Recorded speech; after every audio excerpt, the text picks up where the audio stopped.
priorities that matter to you and to working people across the country. So wages are now going up faster than prices. That's hugely important. We're clearing the asylum backlog at a record rate. And NHS waiting lists are coming down. Now, when we started preparing for today, I was going to say waiting lists have been coming down for 4 months. I can tell you today, the stats have just come out, they've been coming down now for 5 months in a row. And that's in winter. It's really hard to get waiting lists down in winter because, as you know, the pressure on the NHS is much greater in the winter. So that's 5 months of waiting lists coming down. So that's the beginning of the delivery that we need. But given what's happening globally, given the insecurity in our country, now is the time, in my belief, for greater urgency and to go further and faster on what we need to do on security and renewal. So every pound that we spend, every regulation, every decision must deliver for working people. And I don't just mean efficiency, although doing what you're doing, you'll know how important efficiency is. I mean something else, which is allowing the state, the government, to operate at what I call maximum power.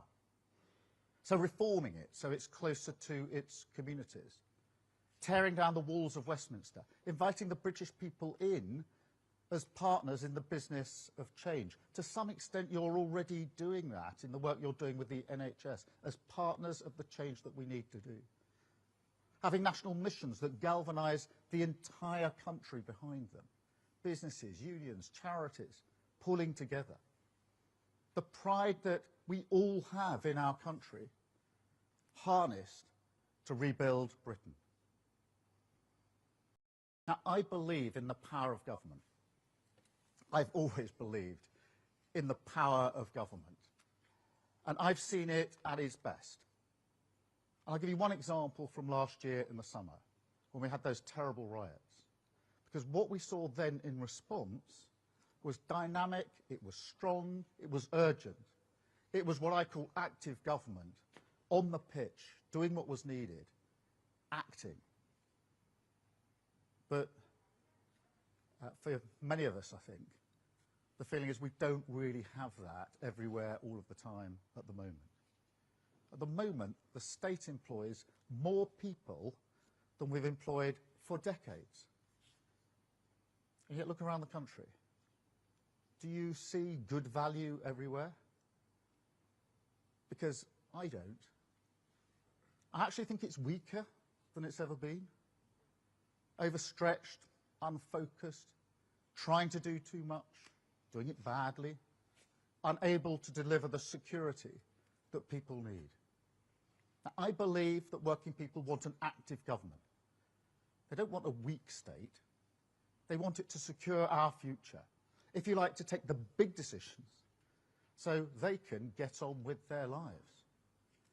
So we don't want a bigger state, a more intrusive state, an over-expanding state, a state that demands more and more of people as it itself fails to deliver on core purposes.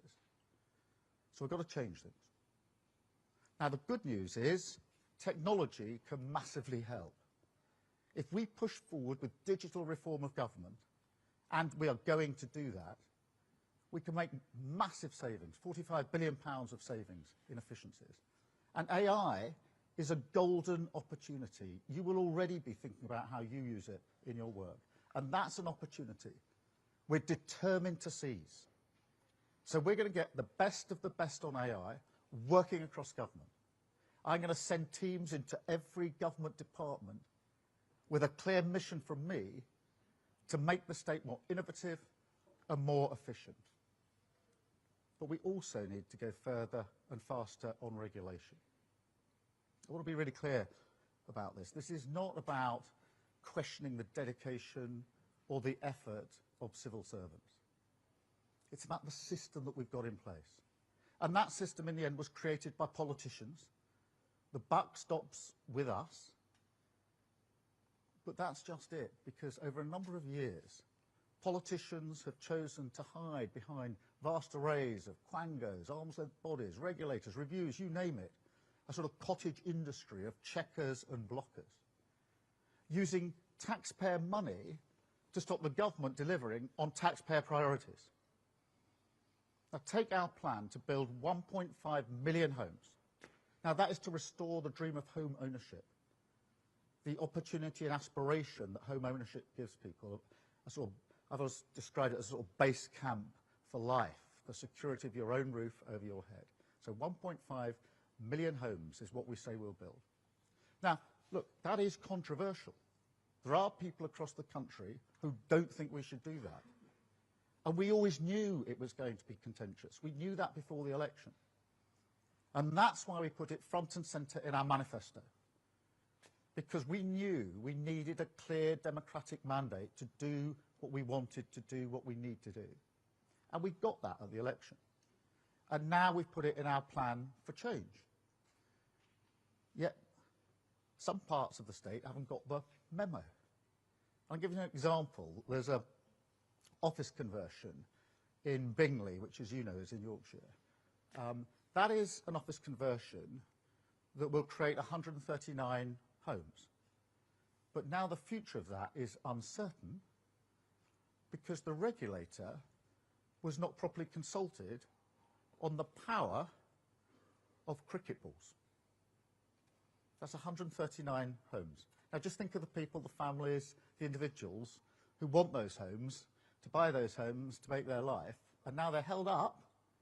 Why? You'll decide whether this is a good reason. Because, and I'm going to quote, this is the reason, because the ball strike assessment doesn't appear to have been undertaken by a specialist qualified consultant. So that's what's holding up these 139 homes. And if you put that in its context, people across Britain are frustrated. They don't think politics works for them, that it doesn't deliver on its promises. And how can you justify that in such circumstances? That parts of the state see their job as blocking the government from doing the very things that it was elected to do. You can't justify it. And it's a pattern. Give you another example. Environmental regulators stopping clean energy investment. Let's think about that for a moment. Clean energy, really good for the environment.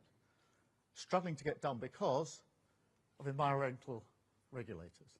It doesn't make sense. Jumping spiders, stopping an entire new town. I've not made that example up. That's where we've got to. Infrastructure projects requiring planning documents that are literally longer than the entire works of Shakespeare. We've created a watchdog state, completely out of whack with the priorities of the British people. And it's unfit for the volatile and insecure world that we live in. Now, I don't think for 1 second that's what public servants want to do. You walk around Whitehall, I know we're recruiting some of the best talent in the country. People who join the civil service because they want to serve their country by delivering change. Yet somehow we take that energy, that pride, that patriotism, and we misdirect it into blocking. Well, that's got to end. No more. We were elected to take on the blockers and to deliver change, and that is what we'll do. So we're going to stop the cynical legal challenges that stop building, cut statutory consultees who can veto government activity, hack back the thicket of red tape that stops us getting things done. And look, there's no need to compromise on important things like building standards. And there's no good reason that building and nature have to be pitted against each other on every single site. We can have the best of both. Less regulation, more building, and a massive scale up in nature with a new nature restoration fund. And if you think this is hard enough for the government and the state, and it is, and we're frustrated, and we're going to change it, imagine what it feels like for small businesses. Now, I speak to small businesses a lot, and I spoke to a brewer. She's called Alison from Carlisle, brews beer. She tells me it's proper beer. I'm going to take her up on that and test it. But I'm really struck talking to her how difficult we make it for people like her, enterprising people, to just get on with the job. Trading standards advice, which changes constantly. long forms on business rates, not able to get clear advice when they're trying to help. The example she gave was a boiler grant, and nobody could advise whether their business was eligible for it or not. Turns out it wasn't. But she only found that out after hours and hours and hours of going around the roundabouts, filling in paperwork. That's precious time if you run a business, and precious money wasted. So that's got to stop. And that's why today I'm issuing a new target for our government. We will make sure compliance costs for businesses are cut by a quarter. Yeah, that's 25% compliance costs that are going to go, and they will. That's less red tape, more delivery, renewing our country with growth. Look, some people are going to say to me, good luck. We've heard all this before, and we've heard some of that already this week. And to some extent, they're right, because the Tories did talk tough and failed to deliver. But that raises the question, why is this time different? What was that all about? First, as ever, you can't discount the chaos that we had under the last government. Then there's the ideology. They never really believed in getting Britain building, didn't believe in the power of government, which I do. Quite happy to be enfeebled by regulation. But I think there's something deeper about Westminster politics here, which is really important for us to understand, which is there's a knee-jerk response to difficult questions, to difficult lobbies. And the response goes like this: let's create an agency, start a consultation, make it statutory, have a review, until slowly, almost by stealth, democratic accountability is swept under a regulatory carpet.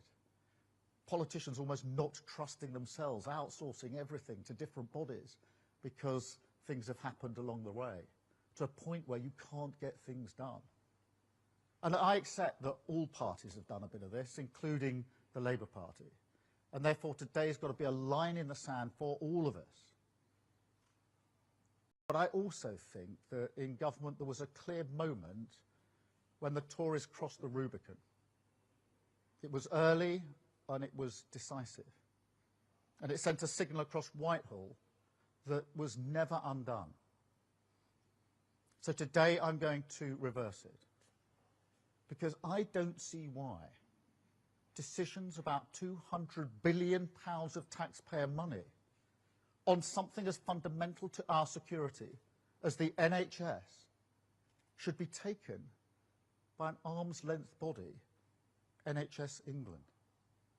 And I can't, in all honesty, explain to the British people why they should spend their money on 2 layers of bureaucracy. That money could and should be spent on nurses, doctors, operation, GP appointments. So today I can announce we're going to cut bureaucracy across the state, focus government on the priorities of working people, shift money to the front line. So I'm bringing management of the NHS back into democratic control by abolishing the arm's-length body NHS England. That will put the NHS back at the heart of government where it belongs, freeing it to focus on patients, less bureaucracy, with more money for nurses, an NHS refocused on cutting waiting times at your hospital. Now, tough choices won't just stop there. In this era, they will keep on coming. Our task is clear: national security, national renewal, driving change forward with a plan for change, focused on the interests of working people, securing our future.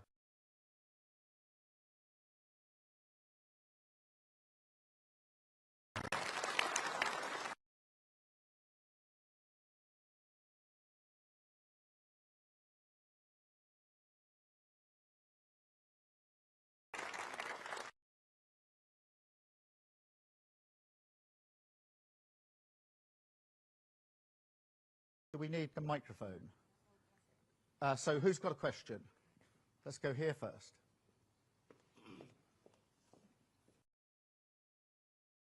Minister, Morning. I currently suffer looked at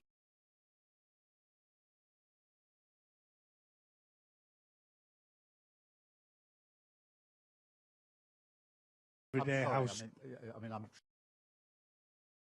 sure.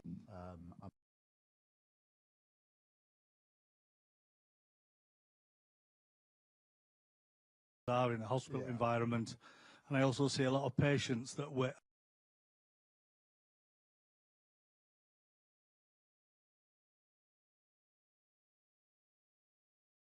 removing any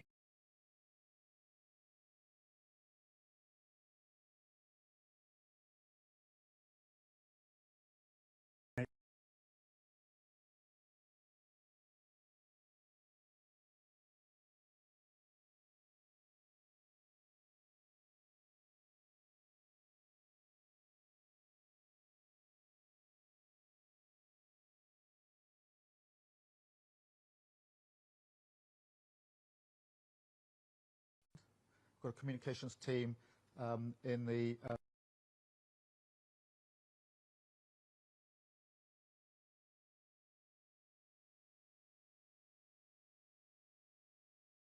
once. If we strip that out, which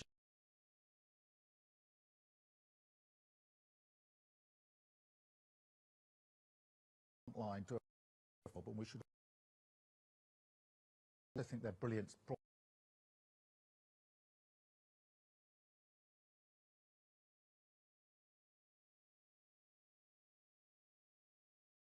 every day. So we want to make sure that power is pushed to them and away from the bureaucracy, which often holds them up. There are many other decisions that need to be taken. I think technology and AI can play a brilliant part in the NHS. There's AI with a stethoscope, you may have seen this, for people who are over the age of about 50 or 60, can detect anyone who's going to have before they have that problem with their heart, which is obviously much better for them and much better for the health service as well. So there are things that we can do, but we've got to be active and get on with it. There's almost there's a parallel in a way with what's going on internationally. Actually, we're moving at the pace of the slowest response.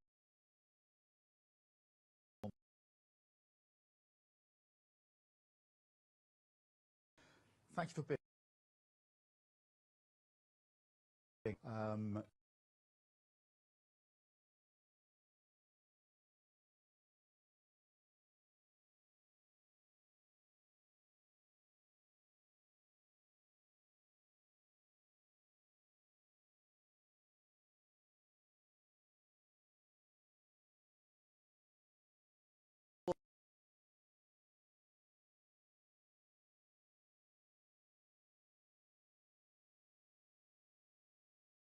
An incredible place to work. Yeah.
And that saves me so much time. I can use my human professional time on the judgment call that I need to make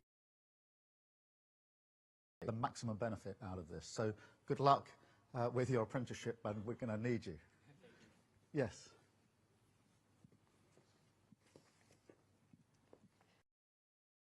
And I work here in quality. So And today, how long have you been here? over 20 years. Yeah. Now, it's always a sign of a good business. It sounds good. When people stay for a long time, that's usually a happy workforce. So this is good. Yeah, and I've worked in both the factory and on the R&D side as well, Okay. so which is great. Today's announcement is about removing barriers and red tape. And as a fast-moving consumer goods, you know, it's really crucial for us to have that speed from conception to market for our goods. How will today's announcement help us improve that speed, you know, when it comes to our new and innovative products across our health and hygiene portfolio, which help people to help themselves and obviously reduce the burden on the healthcare system? Yeah, well, we need to take down the burden of regulation. That's why I've announced today we're going to take 25% out straight away. We've just got to reduce the volume. And I've gone for 25% because I'm looking at the outcome here, what is actually going to reduce the burden overall. And we've got to be clear to get a target to get it out. There are, I don't know how many regulators across government. We've had each department going through, identifying every single regulator, putting it all on the table. There's just too much there. So that's why we're reducing it, to make it quicker. But also the response time to be quicker.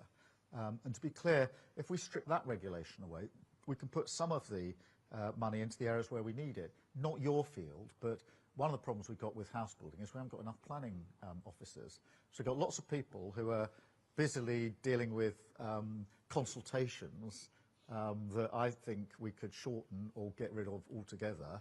And we haven't got enough people doing the planning decisions. So people are just held in a queue. And it will be the same in other sectors where you're just wanting an answer from the regulator, but it's coming far too slowly to get on with the job. So we've got to get this sense of urgency in there. So thank you for that question. I'll come here for the...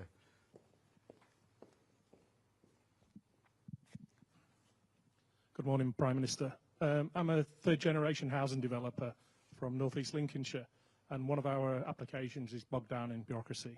The frustration is we've spent over £100,000 on consultation fees just to get this far. And you were right with the consultations being asked for. We haven't been asked for cricket balls, we've been asked for golf balls. All right, okay. So, can I have that example for my next? But, I mean, and we have, Prime Minister, one of the best planning authorities in the UK, proven, but they still have to jump through all these hoops. I can understand why some of them have to be done for flood risk and safety, I get that. But it's great that you're trying to change the bureaucracy and trying to change the red tape. Does that mean now that new potential homes will now be built? Yes, and they've got to be built much more quickly. Just before the election, I was up just outside York, where we were visiting a housing development, and they were celebrating that the first batch of houses on the development had just become available and people were moving in, which is fantastic. And I asked them how long the project had been up and running. It was 20 years. 20 years from the plan and the original idea for these houses to the first houses being built. And then I said, when's the last house going to sort of hand over the keys and the developers and builders can go? It's another 5 years. That's a quarter of a century just outside York to get a housing development off the ground. That is not a sensible way to do business. Yes, you can have an argument about where the housing should be, make sure it's the right standard, but you can't take a quarter of a century to get housing through, and you'll have plenty of other examples. We've just got to strip this away now and get on with it. And to go back to this point I was making before, internationally we've got to move at the speed of the fastest. I think in government in this country, let's move at the speed of the fastest, not the slowest person that holds everything up as we go along, and that's why we're making the changes that we have. So I hope to make your life a bit easier as we go forward. Brilliant, thanks. I'm now going to take some questions from the media. I think I've got a list. Chris Mason from the BBC. I think, Chris, I'm coming to you first. Thank you, Prime Minister. Chris Mason at BBC News. Picking up on the themes that you've been discussing, for so many people there is a deep-seated sense that a lot of things don't work well at the moment. And you're saying today that your experience in government is a lot of the structures of government don't work well either, which I guess might depress some people and pose the question, how soon can you turn this around?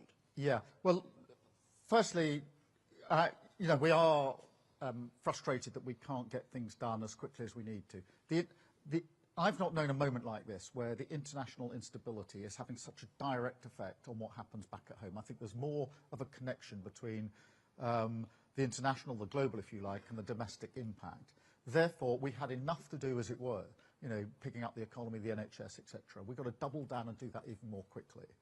I'm not standing here saying it's the fault of somebody else, because I think too many politicians, when they don't get things done, simply point the finger at somebody else. So we're not saying this is the civil servants haven't got the right mind frame or anything like that. I've actually tried to analyse why is it that we're in this place.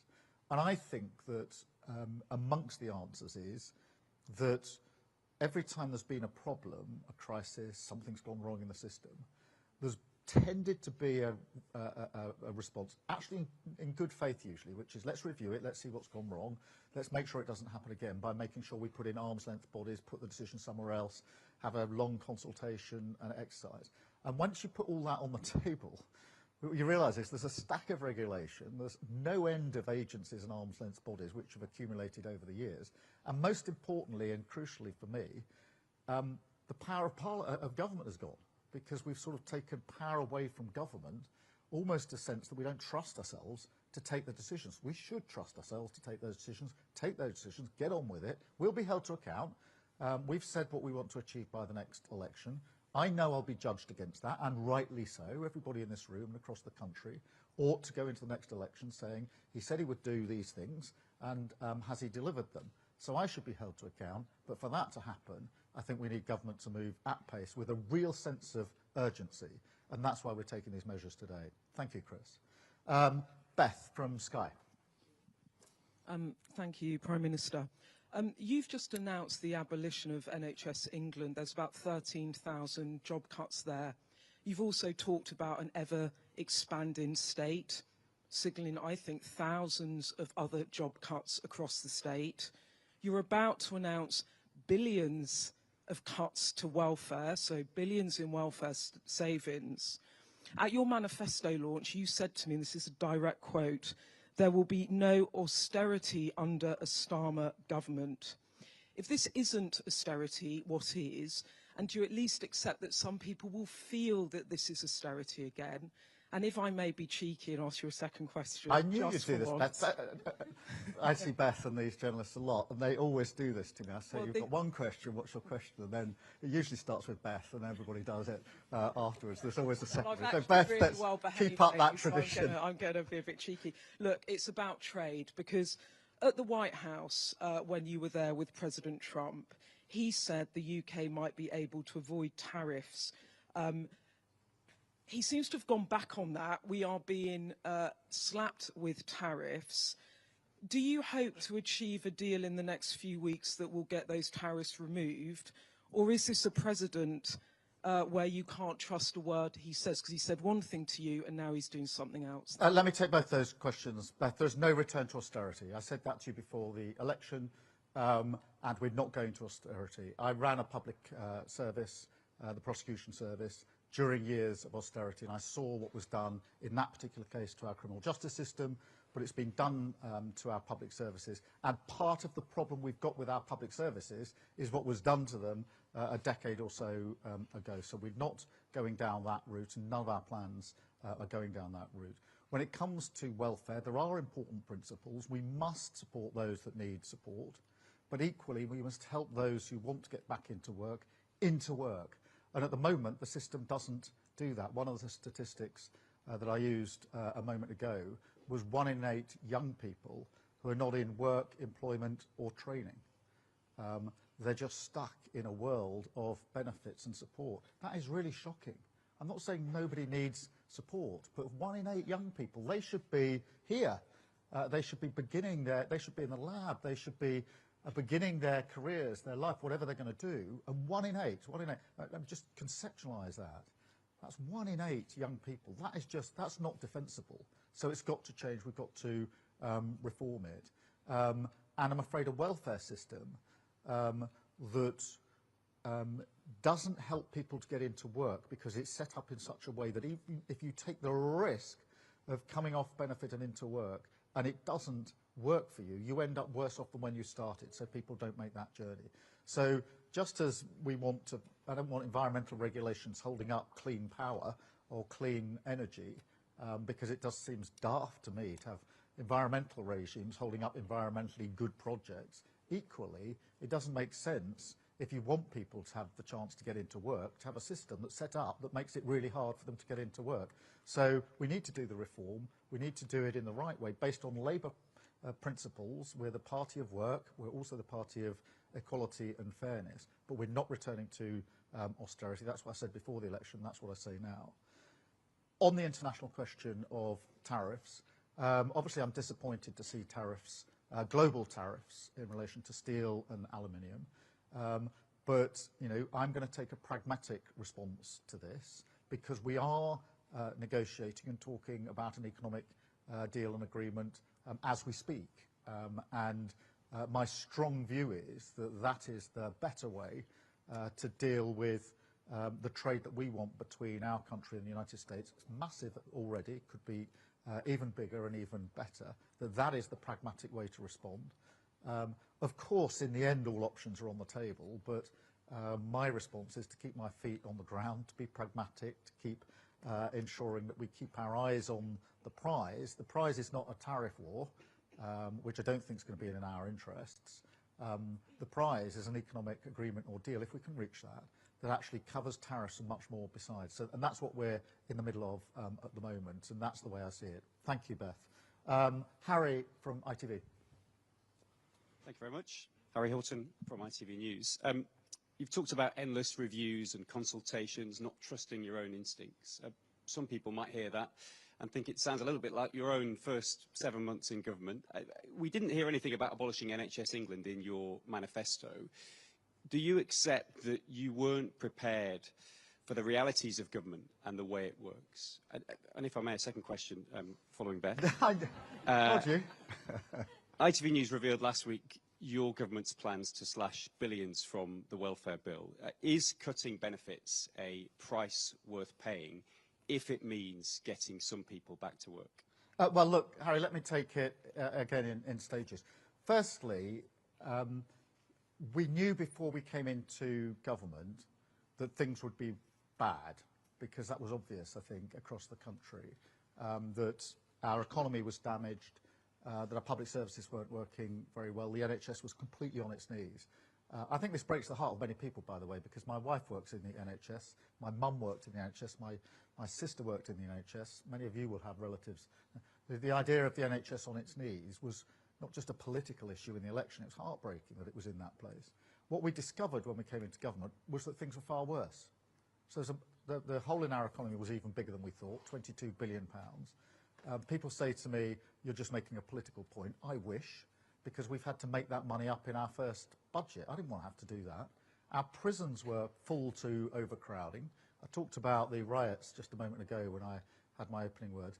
During the riots, we had an underground room at Downing Street. It's called the Cobra Room, where we were directing our response. I had to have the number of prison places in every prison up on the data set, because we were so close to the numbers, because the prisons were overcrowded. No Prime Minister should ever be put in that position. And so everywhere we look, things were worse. So we've got to react to that. And yes, I suppose, if I'm a bit reflective, and I've asked for all the regulatory bodies to be put on the table, said to each member of the Cabinet, I want every single regulatory body that comes within your remit to be identified. I want you to look at them all. I want to put them all on the table and have a look at them. And there's too many. And we've got too many arm's length bodies and agencies. And yes, my reflection is we've got to cut through that. And that's why we're taking the measures that we've taken today. But just as it were to push back on your challenge, I would also point out that we've had 3 interest rate cuts since we've been in government. That means everybody's mortgage is going down. We've got wages going up higher than prices, which is crucially important for families across the country. And we promised at the election we'd have 2 million extra NHS appointments in the first year of a Labour government, and we've already done it within the first 7 months. And that lowering waiting list 5 months in a row, in a sense it's what you should expect, it's what you deserve, but it hasn't been done like this, consistently getting those waiting lists down. That is us delivering in government, and so much else on top of that. But am I reflecting on 6, 7, 8 months in government and recognising the problems are greater than we thought because of the inheritance we got, and that there's too much stodge and regulation that gets in the way of us getting on with the job? Yes. And therefore, my reaction, as it is to all things, is to just get on and change it. And, you know, it's just my approach to politics. Lots of people walk around a problem many, many times and do massively brilliant rhetorical speeches about them and change nothing. I tend to look at the problem, poke it, prod it, and then just change it. And that's what we're doing today. On your second point about welfare, I mean, you heard what I said earlier. The welfare system, as it's set up, it can't be defended on economic terms or moral terms. Economically, the cost is going through the roof. So if we don't do anything, the cost of welfare is going to go to £70 billion a year. That's a third of the cost of the NHS. That's more than the Home Office and our prisons combined. So we're making choices here. What we do about, most people say to me, look, I need more police officers on the beat. I want to see the criminal justice system working. I want to know I can walk down my high street safely. But we're going to end up, if we don't do anything, with a bill that's higher than paying for the Home Office and prisons combined. But at the same time, you can't even defend the system. Say, look, it's working really well. Anybody who needs help to get to work is getting that help. And more people are now in work than before. We're adapting work so those who've got disabilities can be at work, which is what we should be doing. No, we set up a system that basically says, if you try the journey from where you are into work and anything goes wrong, you'll probably end up in a worse position than when you started. And so, understandably, many people say, well, I'm a bit scared about making that journey. Therefore, we're baking in too many people not being able to get into work. And that's across the board. I use the example of young people because I just think it's so tragic that people who are just starting their journey in life are already stuck in a system that won't let them get to where they need to be, in my view. And that is not a good thing, I don't think, for them or for the country. Thank you very much, Harry. Chris, GB News. Prime Minister, Christopher Hope from GB News. You said there that every pound must deliver for working people. So here's a challenge from GB News. Is today the day, March the 13th, you call time on woke diversity, inclusion and equity policies and tell civil servants to put the needs of taxpayers, not themselves, first? And to use to take the example from Beth Rigby from Sky News, you said there that Russia is menacing our skies, our waters, our streets. Trump yesterday raised the spectre again of World War III. He said the same thing to you when you were in the Oval Office. Are you going to send British children to war, and how are you thinking about that right now? Well, Chris, every pound has to be spent rightly. Every pound we have at our disposal as a government is not our money, it's taxpayer money, it's your money. It's money that people have put in expecting the government to use it properly and wisely. And we must keep that in mind with every decision that we make. And that's why we're making the announcements that we make today. We're not slashing our commitment to equality and important issues like that. Nobody would expect that. But we are making sure we're stripping away what is unnecessary. And the examples are coming forward even today. On the bigger question, if you like, of the global stability, we are in a more volatile period now than I think most of us can remember. I certainly feel that, and most people I talk to certainly feel that. And therefore, what we've got to do is keep our eye on the prize, or what we need to do, which is a lasting peace in Ukraine and a secure peace in Ukraine. And that is why we're doing everything we can to ensure that there are negotiations, that those negotiations do lead to peace. It's got to be peace that allows Ukraine to be sovereign and secure. And it's got to be peace that lasts, because there have been settlements in Ukraine before, as you know, which have not been backed up. Nobody's defended the deal, and Putin's just crossed the line again when he wants to. That is not good for Ukraine, it's not good for Europe, and it's not good for us, because the reason energy prices have gone through the roof in the last 3 years is because of conflict in Ukraine. impact on your prices, on the cost of living here because of Ukraine, and already, as I say, Russia menacing our skies and our waters, and our streets, in fact, if you look at some of the incidents like Salisbury. So we have to keep our eyes on that prize. Everything I'm doing is intended to ensure that we keep the peace. Nobody wants conflict, and no Prime Minister wants to deploy our troops to conflict, but we do want to deploy them to keep peace. We do that in other countries to make sure that we don't have conflict, and that's why I'm working hard with others to make sure that when the question is asked, are the European countries prepared to play their part in making sure that a deal is defended, then the answer is yes. Obviously, it has to be done in conjunction with the US. I've been really clear about that, and we'll continue working to that end. I do think that the talks on Tuesday between Ukraine and the US were productive. I was very pleased to see that US intelligence and support went back into Ukraine. It's really important that that happened. And obviously we're making further progress, and this Saturday I will convene international leaders again to progress this still further. But it's very important in a time like this to keep our eyes on what is it we're trying to achieve, and that is lasting and secure peace in Ukraine. Thank you, Chris. I've got Tim from BBC. I think we're regional as well here, Tim. Tim Iredale, BBC Look North. Prime Minister, welcome to Hull. Back in the 19th century, here in the north of England, we had a group of people who were very popular at the time called the Luddites. Fast forward to the 21st century, how would you describe someone who is reluctant to embrace new ways of working? Also, if I may, you're putting a lot of faith here in modern technology. If modern digital technology is so great, how can two giant ships collide in the North Sea? Well, firstly, let's celebrate being here in Hull. We were here just a few weeks ago for John Prescott's funeral, a great man of the area. And in terms of the Luddites, I think we have to understand, if we're honest, why people are apprehensive about change. And they are. Most people want things to get better. And they recognise they can be better, and actually will put their hands up for change that will make that better. But there is a worry about change. What will it mean for me? What will it mean for my community? What will it mean, will I have to take responsibility for something that might go wrong? So we have to bring people with us on this journey.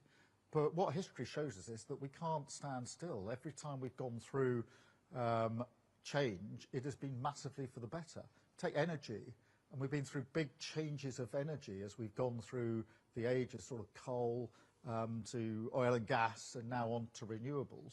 They're all big periods of change, but they bring big opportunities with them. This is another moment of opportunity, and we need to bring people with us on that, but we need to seize it, because in the end, if we don't change, we can't deliver for working people across the country. Everybody wants a better NHS. Everybody wants their roads and their railways to work better. Understandably, that is a perfectly reasonable demand. People generally want a safe and secure place that they can live, either in reasonable rented accommodation or ideally buying their own home. None of that can happen without change, and therefore this is both necessary and of huge benefit to people. In relation to the collision, firstly I do want to acknowledge those that are responding to it and have responded for the last couple of days, going out and dealing with a very difficult situation just off the coast here. We're obviously monitoring it all of the time. In terms of the cause of it, that's yet to be determined. There's a process now in place, as you probably know, with an arrest.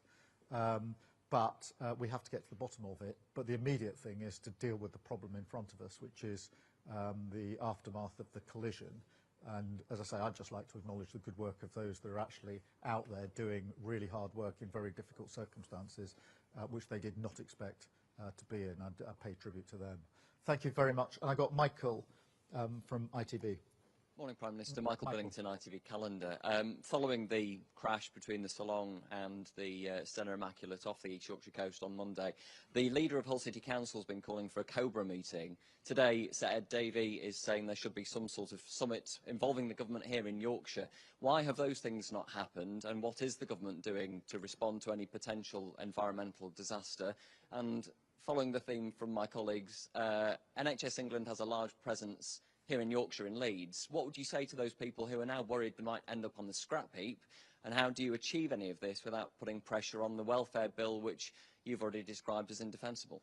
Yeah, firstly, in relation to response to the collision, we are absolutely monitoring this 24/7, and I've got teams doing that and assuring me of what's going on. At the moment, the situation is reasonably contained, and obviously we will do whatever is necessary, but rest assured this is being dealt with 24/7 by government departments, and I am getting answers through to me because I need to be assured that that is happening, and therefore I myself am plugged in and making sure that we've got what we need. And I'm not closed-minded to whether we need to do something else, but at the moment the most important thing is to ensure that the action that's needed to retrieve and recover the situation is uppermost. I just want that to happen as quickly and as safely as possible. So that's what's uppermost in my mind. Look, in relation to the NHS, we can't, you put to me all of the reasons why nobody ever does anything, because there's always a consequence of a decision. And if the answer to every decision is I'm not going to do it because there can be consequences, you never make any decisions. And then you end in this sort of defensive crouch where nothing gets done. Is it a good idea for the front line of the NHS to get rid of 2 sets of comms teams, 2 sets of strategy teams, 2 sets of policy teams where people are basically doing the same thing? Yes, it is. And it's very difficult for me to look at people who desperately need the NHS, haven't got the treatment that they want at the speed they want through no fault of the front line, say I could do something about it, and I don't think this duplication is very sensible, but I'm not going to do it. That is what's gone wrong in politics, which is an unwillingness to take difficult decisions.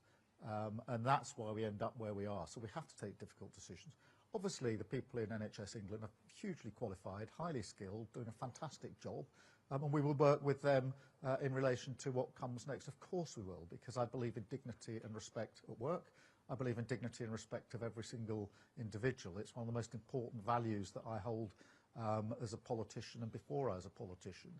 So not abandoning anybody in this, but I can't look people in the eye who say I want a quicker appointment and say I could do something to help you, but I'm not going to do it because you know, I'm somehow fearful of making a difficult decision. I'm not going to do that. I haven't done that in politics. I'm not going to start now. Thank you all very much. Thank you all for being here. Thank you particularly for those that are behind me, because I realise I've been facing this all the way, so I'll come and say hello to you, and thank you for standing all the way through as well. Thank you, and thank you, Angela. It's a fantastic place to be. I want to come and relocate here. Look, this is how we should be working, modern, open. This is where the action happens. You should come into Downing Street. It's a little rabbit warren of dark rooms, half of them underground. This is great, so we'll have to do an office swap at some stage. Absolutely. Well, we thank you so much on behalf of all of us at Reckitt Hall. Thank you, Prime Minister, for coming and sharing your news with us. We are absolutely committed to the growth, and we want to be a big part of that, and the people in this room and around the globe at Reckitt are really, really looking forward to the continued impact that we can have, not only here within the UK, but around the world. So again, thank you for your time today, and we wish you well. Thank you very much. Thank you all of you.